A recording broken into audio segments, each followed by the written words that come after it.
What is going on, guys? I'm Pete and welcome to Retro Game Attic. This is my N64 Rumble Rod fishing controller. Now this is the only fishing controller that we received for the N64 in the US, and as you can see the handle is busted clean off of it, unfortunately. I took a closer look at it recently and I kind of saw that there's this little hole on the side, and I think I can actually modify this in a way that we can get it attached again and probably keep the structural integrity of it. So I'm going to go through the steps on how I did it in this video and see if we can hopefully get it going again. So let's get into it. Alright, so we're in the retro game garage here, and I want to take a closer look at the controller itself. You can see that where it's broken off, there's like a little hollow hole in there, and then the same thing on the actual handle of the rod itself. So my plan is to drill a hole through the handle here, and then attach it to the assembly with like a little screw, and then just fasten it from the back with a nut and a washer. I have no idea if this is going to work or not, and I figure, like I said before, it's a paperweight at this point, so why not do a little light modification and actually see if we can get it going. So the first step here is to take the actual controller shell itself apart. So there's just a bunch of screws in the back that I'll remove, and to hopefully isolate this little gray assembly right here. So let's get into that.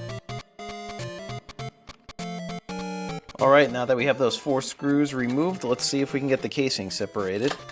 I guess there's more on the front here I didn't notice. We'll pull this cover down. Okay, there's 2 more screws located under the battery cover on here, so let's take those out real quick. So now that those are out, the casing is definitely coming apart very easily right now. Okay.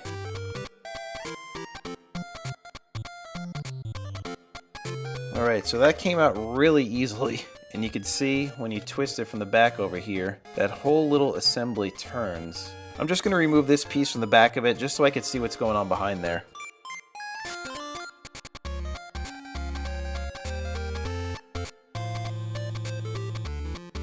So I'm not sure if my plan is going to work, but I'm still going to try it. Yeah, I don't know if that's actually going to work. I might just end up gluing it, but I'm not 100% sure here. I guess I can try popping this piece off and see if there's space between these 2 plastic pieces. Okay, so I'm going to push this plastic piece out, and it pops right out. So now we can get a good look at what's going on inside of there. So it doesn't look like I can drill or attach anything behind there. I think my best course of action here is to just probably glue the whole thing back together.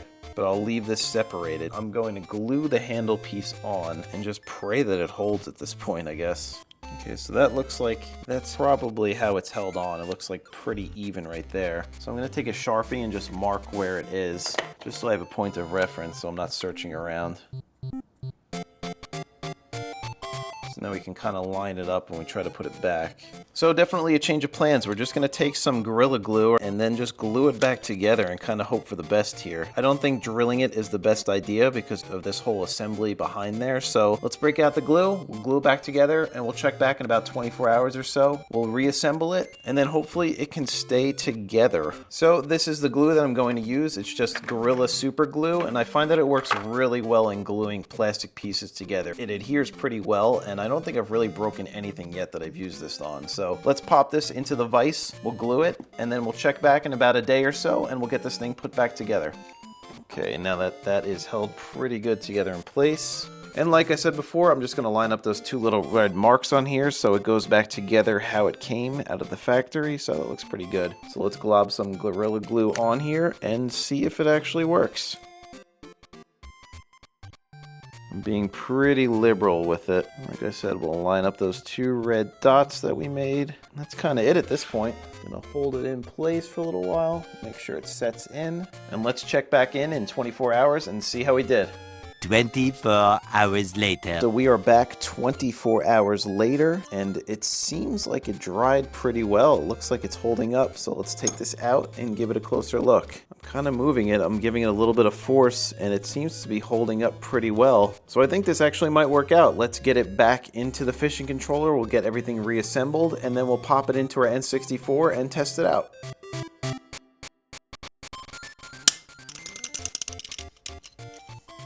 It's not really spinning too freely, unfortunately. Actually, there we go. It's actually moving pretty well now.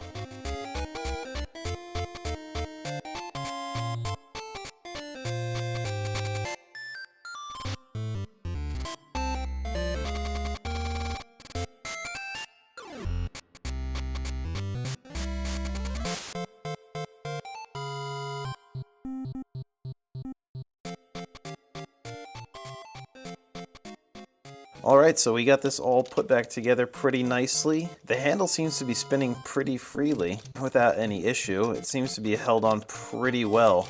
I know it was kind of a cop-out because I didn't get to put the screw in there and modify it in the way that I wanted to, but I think this glue is going to hold up just fine. So let's pop this in the N64 and see if it actually works. Okay, so we are back at the N64 right now. We have the fishing controller plugged in right here, so moment of truth, let's power this thing on. Warning, controller not found. Now that's not a good sign. Let's just double check. Got the batteries in there. We should be good. Try reset. Controller not found.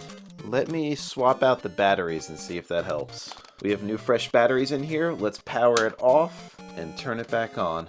Controller not found. Now that's a bummer. I'll double check the connection here. Still not working. You know what? I'll try another controller just to rule that out.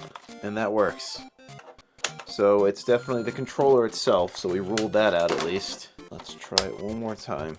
Controller not found. That is a huge bummer. For all intents and purposes of this video, I actually got the handle back on here, so I'll call that a small win. But it is a huge bummer that the controller's not working right now. I assume it has something to do with the battery terminals. I know there was some acid corrosion on there that I could do a better job of cleaning them off, so maybe I'll do that in a future video.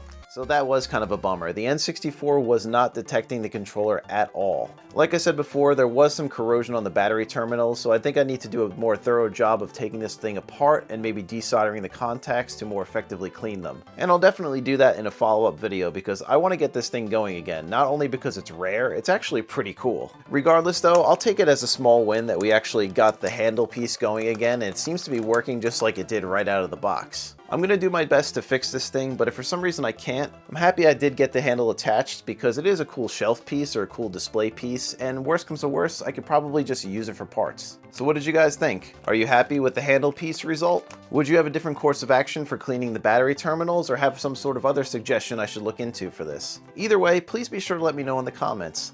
I love hearing from you guys. As always, thank you all so much for checking out Retro Game Attic. I really do appreciate you all. Have an awesome day, and I'll see you on the next one.